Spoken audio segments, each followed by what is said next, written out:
Thanks for having me.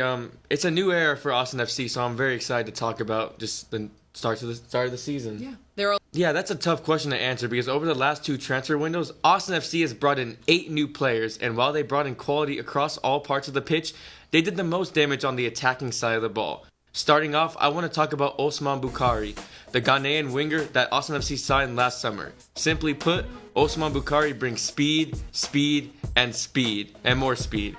When playing for Serbian club Red Star Belgrade, Bukhari was clocked as one of the 10 fastest players in the Champions League. Yes, you heard that right. He's played in the Champions League. Not only has he played in it, he's scored in a fixture against Man City at their ground. Oh, and he also scored in the World Cup against Portugal. No big deal though.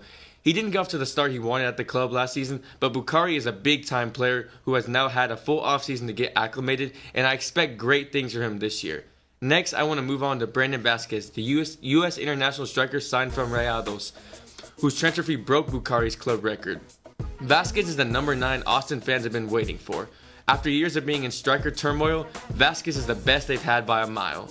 Vasquez did not have the best of stints at Monterrey, but Austin FC are begging on him being the player he was 2 years ago at Cincinnati. In 2022, Vasquez had 19 goals and 8 assists in all competitions, while in 2023, he still managed to net 17 goals. That's output Austin FC has only ever seen once in an MVP caliber season from Sebastian Driussi, who's no longer on the team. The Verde and Black need someone who can score goals in bunches, and they hope Vasquez is their guy. Lastly, Austin brought in another striker in the winter. Albanian international Mirto Uzuni was brought in from Granada for $12.3 million, again breaking the club record transfer fee. Uzuni is another player for Austin who can score goals in bunches. Over the past 3 seasons, across Spain's first and second divisions, Uzuni has netted 48 goals. You might be wondering how Vasquez and Uzuni will fit together as they play the same position, but with the formation Austin FC is playing this year, I don't think it will be much of an issue. With the money Austin FC has spent on their attack, this squad should be one of the most exciting teams to watch in the MLS. Yeah, well, funny enough, Nico Estevez was just in charge of FC Dallas, one of Austin's biggest rivals. However, it isn't quite another Jim Schlossnagle situation. Estevez was actually sacked mid-season last year by FC Dallas following a horrible start to their campaign. However, his record in Dallas is not all bad, as he made the playoffs in his previous 2 seasons at the club, something Austin FC has only done once in their first 4 years of the club's existence. So tactically, what does he bring to the table? The thing that pops out to most to me about his teams is their defensive stability. In the 2 seasons Estevez made the playoffs with FC Dallas, his teams finished 3rd in goals allowed. Diving deeper, in those 68 games played over those 2 seasons, FC Dallas only allowed 70 goals over 68 games. That's an outstanding record. That's an outstanding defensive record in a league like the MLS. The downside to a system? Well, let's just say FC Dallas hasn't exactly lit up the score sheet under Estevez. In both seasons they made the playoffs, FC Dallas finished in the bottom half of the league in expected goals and goals scored. In a nutshell, Nico Estevez has given up a lot of attacking freedom in favor of defensive stability. So what does this mean for Austin? Well, under Josh Wolf last season, the Verde and Blacks conceded the 12th fewest goals in the league and scored the 5th fewest goals in the campaign. So building off of last season, Austin FC should have one of the best defenses in the league, especially with new signings Mikael Dessler and Alexander Sviatok.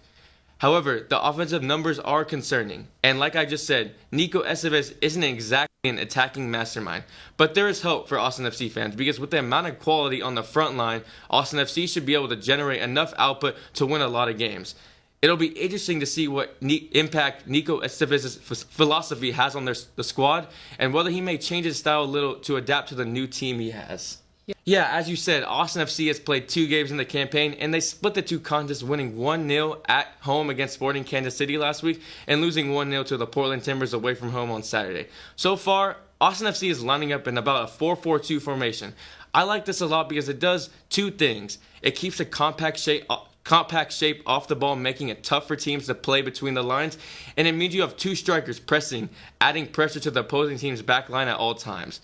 So far it's working as Austin FC has only conceded 1 goal through 2 games, allowing their opponents to only 14 shots and 4 shots on target. I was also in attendance for their game against Sporting Kansas City, and you could see how well drilled their press was. Every time a green shirt lost the ball, to 2 or 3 green shirts surrounded the opposing player, leading to a lot of turnovers in dangerous areas. However, the team scoring only 1 goal through 2 games is concerning, especially when considering the past history of Nico Estevez-led teams. So far, Austin FC is not creating enough chances as they only registered 1.67 expected goals through the first 2 games. However, I do believe brighter days are ahead for the attack.